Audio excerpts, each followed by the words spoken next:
నేను ఆస్తి కోసమో డబ్బు కోసమో ఈ పోరాటం చేయట్లేదు.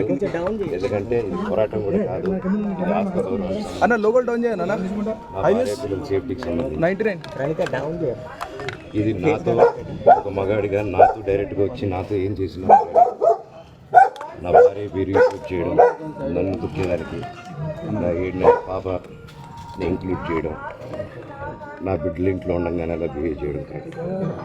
ఈరోజు పోలీస్ దగ్గరికి నేను వెళ్ళి ప్రొటెక్షన్ అడిగాను.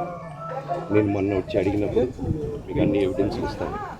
ఎస్ఐ గారు ఇక్కడి నుంచి వచ్చి నేను ఇస్తాను సార్ ప్రొటెక్షన్ చూపించాను. కౌన్సిలర్లు అందరూ అభిగంగా దాంకున్నారని చూపించాను.